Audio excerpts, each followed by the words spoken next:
Did I ever tell you about that time we went, my sisters and I, to Charity's house, played with her kids, and ate lunch there when I was 6?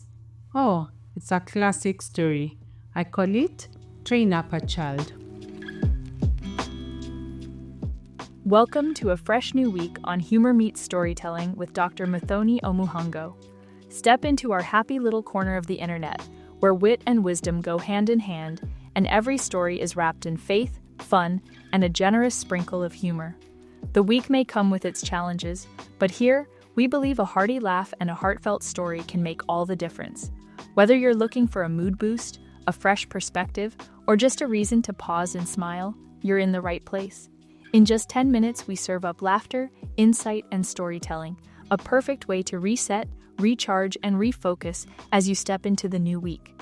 So wherever you are, commuting to or from work, sipping your morning coffee, winding down from a long day, or simply needing a pick-me-up, plug in, press play, and let's laugh a little, learn a little, and live a lot. Tune in daily on Facebook, Instagram, LinkedIn, Spotify, and WhatsApp, and let's spread the joy. One story at a time. Life's too short. Let's make it count. You see, my parents had a rule. Not a guideline or a suggestion, a rule. We were never to pop into people's houses uninvited. Apparently, this was good manners. To us, it felt like prison. My big sister T, little sister Kainos, and I thought they were just being plain mean. So one day when Dad was at work and Mom had gone to the shopping center 2 hours away, we decided this was our chance. Charity's house was just across the road, practically calling our names. What could possibly go wrong?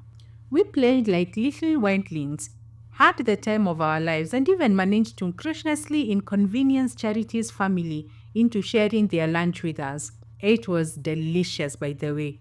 Then, as if we were master spies, we scurried back home, untouched lunches waiting on the table, and waited for Mom's return.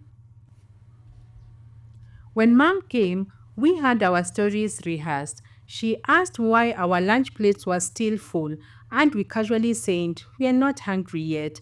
We were just playing and doing our homework." We even added an innocent face for good measure. But then she dropped the bombshell. "Charity told me you are at her house today." Wow.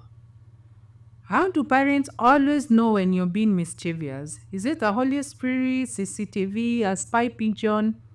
The shock hit us like cold water. My jaw almost unhinged. D froze mid blink. Kainos looked like she might pass out. Charity betrayed us. Mom, calm but menacing, said the ones that still haunt my nightmares. "Wait for your dad to come back from work. He will deal with you." And just like that, our carefree lives were over. Dad wasn't due home for another 3 days. 3 whole days. Do you know what it's like to live under the weight of impending doom for that long? Every meal tasted like cardboard. Every bedtime felt like the last. When Dad finally came home over the weekend, we didn't run to the door to meet him like usual. Normally, he brought gifts and would be all over him.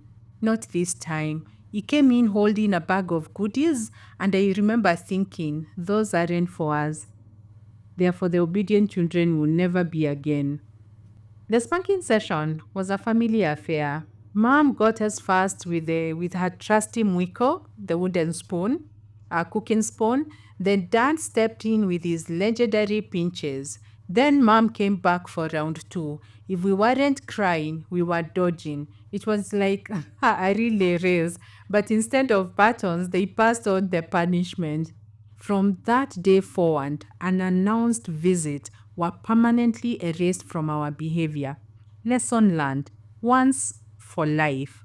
And to this day, if someone suggests a spontaneous drop in, I instinctively check my back for Mom's mwiko and dance pinching fingers. Charity can keep her lunch. Why is it important to teach your kids not to pop into homes unannounced? As parents, we love our kids' curiosity and sense of adventure, but let's face it, letting them pop into someone's house unannounced is a recipe for awkwardness, trouble, and sometimes a stern call from the neighbor. Here's why you should, set firm boundaries with your child. One, you never know what they will walk into. Sometimes homes may have a horror movie playing, or worse, a soap opera with cringe-worthy kissing scenes that you have to explain later to your child. Let's not even get started on homes with adults who love yelling at football games. Your child will come back either traumatized or shouting, "Goal!" for no reason. Two, not all homes are child safe. That sweet family down the street, they could have a friendly dog that sees your child as a chew toy. Or maybe their house is booby trapped with Legos and electrical cords. One wrong move and your child could come home limping, or worse, needing stitches. Three, it's an inconvenience to others. As much as we love hospitality, not everyone is thrilled when your child pops in saying, "I'm hungry." What if they are having a bad day or don't have enough food to share? Now they are sacrificing their last slice of cake while your child eats with no clue they've just derailed someone's peaceful afternoon. Four, your child might catch people off guard. Let's be real, people do weird things in their homes. Uncle Joe might be walking around shirtless. Auntie Mary could be deep into her mud mask routine, or the family might be mid-heated in a mid-heated argument about who left the fridge open. Your child doesn't need to witness all that. Five, one always gets back to you. Here's the thing, your kids think they are sleek, but the neighborhood spy network is undefeated. Whether it's the host calling to thank you for sending your child over, or the nosy neighbor sharing updates, you will know. And now you will have to deal with it. Six, not everyone likes kids. This is a hard truth, but some people don't find children adorable. They find them noisy, messy, and exhausting. Your child's unannounced visit might not feel like a cute surprise, but an invasion of their quiet space. It's the world we are living in. Seven, surprise visits can turn into free labor. If a child shows up uninvited, they might end up peeling potatoes or sweeping the floor, babysitting a cranky toddler. What starts as an innocent visit might end up with your child wishing they had actually stayed at home. 8. An announced visit can burn bridges. When kids overstay their welcome, they don't realize they are actually draining the host energy. By the time they leave, the host is too tired to invite them back, ever. Teaching your child boundaries ensures they stay in everyone's good books. 9. It teaches manners and responsibility. Kids who learn to respect others' space grow up to be understanding and knowing how to respect boundaries. It's not just about avoiding awkward situations, it's about raising considerate humans who know how to interact respectively. So, parents, save yourself the headache and the muco sessions. Teach your kids that popping into homes unannounced is a no-go. Not only will you save your neighbor's peace of mind, but you will also spare yourself that awkward moment. We are sorry about that conversation, that kind of conversations. You need to protect yourself from that. Boundaries today, blessings tomorrow. Over the years, I've come to treasure the lesson of don't pop into homes unannounced so much that I've tried my best to pass it on down to my kids. In our home, we call it check the weather. Common sense dictates that you check the weather before stepping outside. If it's raining, you grab an umbrella and bundle up. If it's sunny, you leave the raincoat behind and break out the sunglasses. Simple, right? The same principle applies to relationships and social situations. It's called emotional intelligence, what we call EI. Emotional intelligence is like your internal weather app. It helps you read the room, gauge the mood, and decide whether it's time to storm in or quietly retreat. Here is how it works. 1. Know when to keep quiet. Sometimes people just want a little peace. They're in their cloudy and gloomy face, and the last thing they need is your sunny chatter about how you beat your high score on Candy Crush. EI teaches you to sense the storm and save the small talk for a better time. 2. know when to be chatty. Other times, folks need a bit of sunshine, someone to brighten their day. EI helps you notice when someone is feeling down and gently invites you to share a laugh or a story, like how your kid spilled juice on your boss's white couch. Yeah, it's funny now, sort of. 3. Know when to stay. There are moments when people genuinely need your presence. Maybe their metaphorical weather is a tornado of stress and you're the calm breeze they've been waiting for. EI gives you the wisdom to stick around and be a comfort. And finally, 4, know when to leave.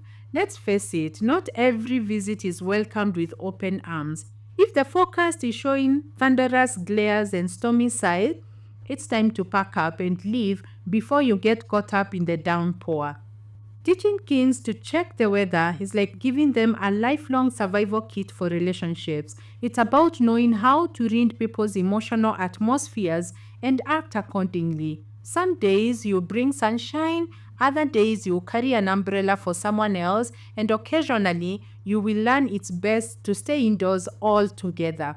Emotional intelligence isn't just about avoiding awkward situations, it's about building meaningful connections. And trust me, a child who learns to check the weather won't just save themselves from uncomfortable visits. They will grow up to be the kind of a person everyone welcomes with open arms, rain or shine. So, what book is in my hands today? Mentoring Your Children by Dr. Pamela Kariba Muriungi. Now, from my story, when we popped into Charity's house and announced, you will know that parenting is not for the faint-hearted. It's a full-time job, complete with unexpected plot twist, dramatic moments, and lessons you will never stop teaching.